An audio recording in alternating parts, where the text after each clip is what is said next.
Hey guys, welcome to the Liberal Hive Mind, a channel solely focused on exposing the abundant hypocrisy of the left. Cue the Office meme. Well. How the turntables... Oh, how the tables have turned. The discussion over the last couple of weeks has been the likelihood of Donald Trump possibly ending up in prison, but it seems as though the conversation has now flipped, and the only person who might end up behind bars might actually be Alvin Bragg or possibly a grand jury member, who could now be facing up to 5 years in prison after the most recent illegal leak. This whole ordeal is getting absolutely wild. Of course, it remains totally unserious, completely ridiculous. But let's continue to cover the clown show. Let's continue to see what's going on in the circus known as New York, or Manhattan. We got some stuff to get into, so let's roll the tape. Alright folks, so take a look at this headline from the Conservative Brief. Alvin Bragg, or grand jury member, could face up to 5 years in prison, Alan Dershowitz says. If Alvin Bragg is looking for a felony in the case that he has brought against former President Donald Trump, he may want to look in the mirror, or in his office, or at his grand jury. Legal scholar and famed attorney Alan Dershowitz said in an interview and in an op-ed that whoever leaked the sealed indictment is the person who is guilty of the only felony in his opinion in this case. Quote, "It is likely that a serious felony has been committed right under District Attorney Alvin Bragg's nose, and he is not investigating it. Under New York law, it is a felony to leak confidential grand jury information, such as whether the jurors voted to indict. The protection of secrecy is as applicable to President Trump as it is to anybody else," Alan Dershowitz wrote in an op-ed for the New York Sun. "We know that the information was disclosed while the indictment itself remained sealed, and before any official announcement was made or charges were brought. It is unlikely that the leak came from the Trump team, which seemed genuinely surprised," he said. "The most likely, though uncertain, scenario is that a person in Bragg's office or a grand juror unlawfully leaked the sealed information. That would be a Class E felony, subject to imprisonment." I love a good old based Alan Dershowitz take. Supposedly the only provable felony of this whole Alvin Bragg grand jury investigation actually transpired on the Alvin Bragg grand jury side. And here's a second legal opinion from DNI John Radcliffe. "The only felony of which we can be certain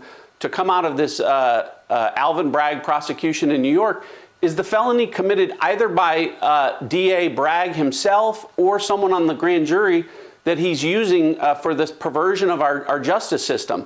The accused, Donald Trump, and his lawyers don't know what's in this sealed indictment, but for the past, 72 hours, the American public has been discussing supposedly 30 or 34 felony counts.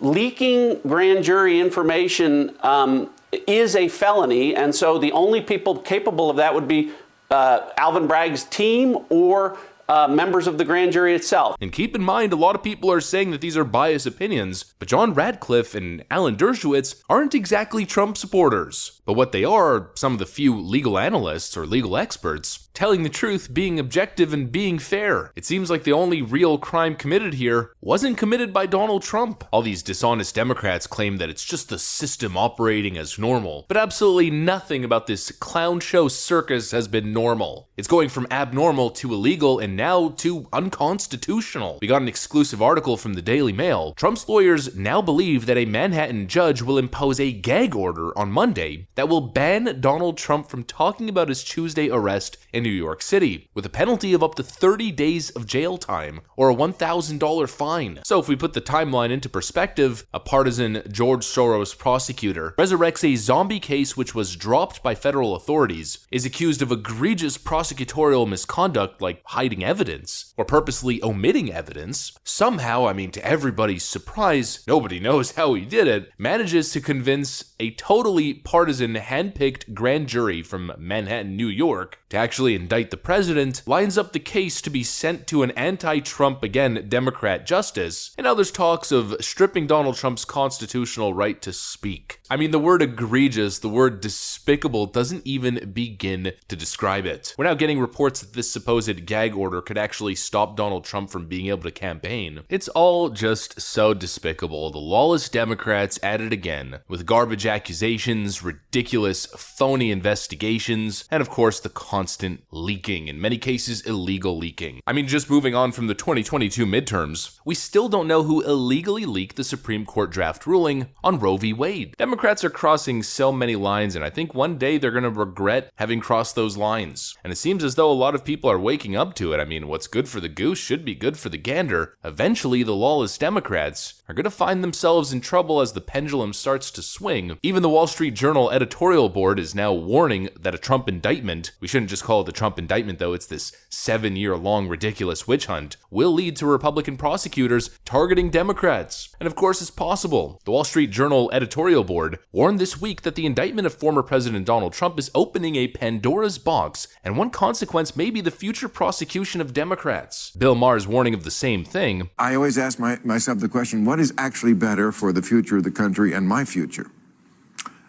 Because I don't want to live in a country where we are one of these places where whoever is president, as soon as they get out of office, they go after them. And I guarantee...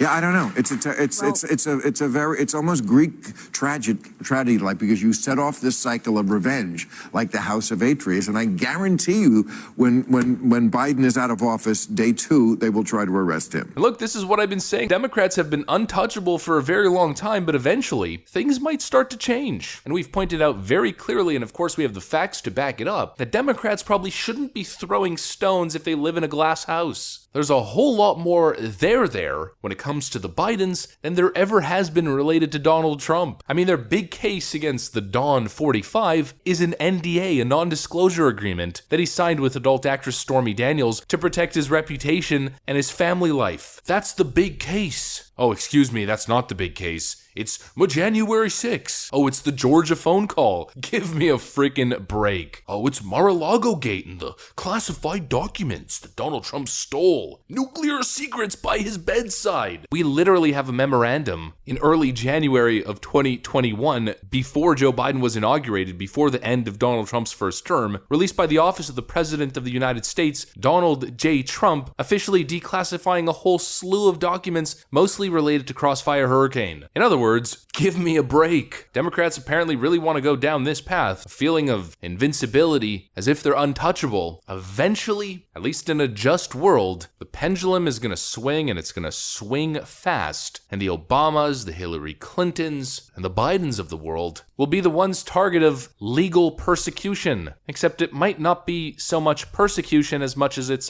prosecution. Not exactly the same situation as Donald Trump, considering the mounting mountains of evidence. I guess all this to say what I've been saying, to just keep repeating it. I don't care if I sound like a broken record. Democrat strategist, the Democrat establishment, Democrat leadership, they're all a bunch of crooks, a bunch of criminals. And eventually, it's all gonna come crashing down, and all these wrongs will be made right. At least that's what I tell myself, and at least that's what I choose to believe. Operating in any other state of mind would be too much of a black pill, and I'm hopeful that one day the pendulum's gonna swing. That's what I got for you guys. Hopefully you enjoyed this video. If you did, make sure to leave a like and possibly subscribe to the channel. Thanks for watching, and I'll see you on the next one.